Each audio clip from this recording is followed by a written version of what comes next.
திருவள்ளூர் சிறுமி பாலியல் வன்கொடுமை வழக்கில் கைதான அஸ்ஸாம் நபரின் புகைப்படம் வெளியிடப்பட்டிருக்கிறது.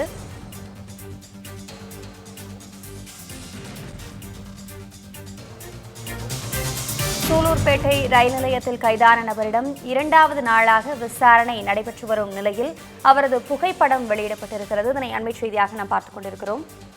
இதுகுறித்த கூடுதல் விவரங்களை வழங்குவதற்காக நமது செய்தியாளர் ராதாகிருஷ்ணன் இணைப்பில் இருந்திருக்கிறார். ராதாகிருஷ்ணன், விரிவான தகவல்கள். வணக்கம் அபிராமி.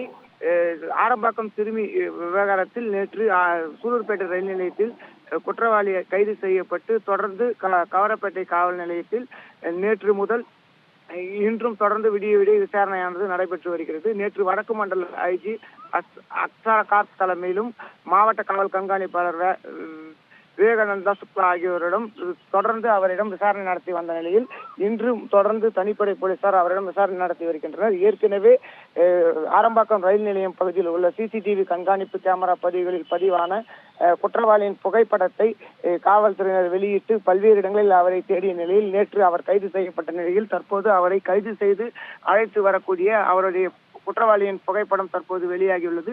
ஏற்கனவே நேற்று நடைபெற்ற முதல் கட்ட விசாரணையில் அவர் அசாம் மாநிலத்தை சேர்ந்தவரா என்பது குறித்தும் அவர் 30 வயது மதிக்கத்தக்கவர் என்பதும் தொடர்ந்து அவர் எங்கு பணிபுரிந்தார், மேலும் அசாமில் அவர் இருப்பிடம் உறுதி செய்யப்படுவது குறித்தும் தொடர்ந்து அவரிடம் விசாரணை நடத்தி வருகின்றனர்.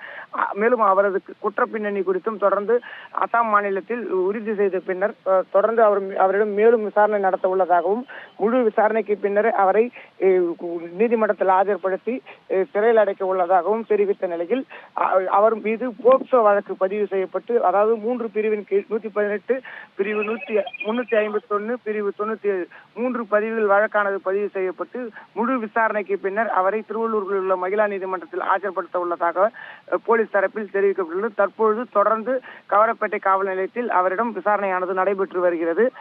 அவரின் பெயர் உள்ளிட்டவை காவல்துறையால் தற்போது வரை வெளியிடப்படாத நிலையில் விசாரணைக்கு பின்னர் அவருடைய பெயர் உள்ளிட்டவை வெளியிடப்பட்டு விசாரணை நிறைவு பெற்ற பின்னர் அவரை நீதிமன்றத்தில் ஆஜர்படுத்த உள்ளதாக காவல்துறையினர் தரப்பில் தகவல் தெரிவிக்கப்பட்டுள்ளது.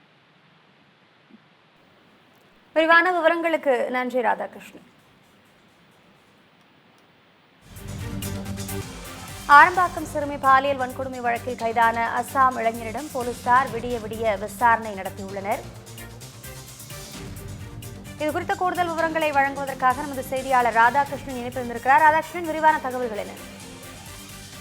ஆரம்பாக்கம் சிறுமி வன்கொடுமை வழக்கு சூலூர்பேட்டை ரயில் நிலையத்தில் நேற்று தனிப்படையினர் கைது செய்யப்பட்ட இளைஞரை ஆரம்பாக்கம் காவல் நிலையத்திற்கு கொண்டு வருவதாக வந்த தகவலின் பேரில் நேற்று ஆரம்பாக்கம் காவல் நிலையத்தில் அவரது உறவினர்கள் மற்றும் பொதுமக்கள் ஏராளமான திரண்டு வந்ததால் அங்கு 50க்கும் மேற்பட்ட போலீசார் பாதுகாப்பு குவிக்கப்பட்டனர். இந்த நிலையில் அங்கு விசாரணை பாதிக்கப்படும் என்பதால் அவரை நேற்று கவரப்பேட்டை காவல் நிலையம் அழைத்து வந்து தொடர்ந்து அவரிடம் தனிப்படை போலீசார் மற்றும் ஐஜி அக்ஷர் கார்க் மற்றும் திருவள்ளூர் மாவட்ட காவல் கண்காணிப்பாளர் டிஎஸ்பி ஆகியோர் தலைமையிலான குழுவினர் தொடர்ந்து அவரிடம் விசாரணை நடத்தினர். இந்த நிலையில் அவர் சூலூர்பேட்டை பகுதியில் தாபா ஒன்றில் தங்கி வேலை பார்த்ததாகவும் மேலும் அவருடைய பெயர் மற்றும் குழு விவரங்கள் குறித்து தொடர்ந்து விசாரணை நடைபெற்று வருவதாகவும் முதற்கட்ட விசாரணையில் நேற்று ஐஜி அக்ஷர் கார்க் தெரிவித்த நிலையில் மேலும் தொடர்ந்து அவரிடம் விடிய விசாரணை நடைபெற்றுக் கொண்டிருக்கிறது.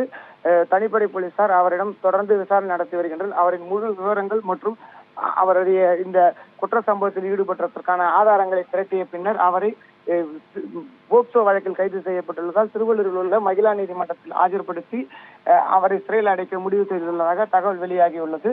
தொடர்ந்து இன்றும் அவரிடம் முழு விசாரணை மேற்கொள்ளப்படும் என்றும் அவரிடம் முழு விசாரணை நடைபெற்ற பின்னரே அவர் நீதிமன்றத்தில் ஆஜர்படுத்த உள்ளதாகவும் பின்னர் தேவைப்படும் காவல்துறை கஸ்டடி எடுத்து அவரிடம் தொடர்ந்து விசாரணை மேற்கொள்ள உள்ளதாகவும் இந்த வழக்கு ஒரு மாறுபட்ட வழக்கு என்பதால் முழு விவரங்களையும் தெரிவிக்க முடியாது என்றும் தொடர்ந்து வழக்குக்கான விவரங்களை விசாரணைக்கு பின்னர் தெரிவிப்பதாக நேற்று ஐஜி தெரிவித்திருந்த நிலையில் தொடர்ந்து இன்றும் அவரிடம் விடிய விசாரணை நடைபெற்று வருகிறது குறிப்பிடத்தக்கது. விவரங்களுக்கு நன்றி ராதாகிருஷ்ணன்.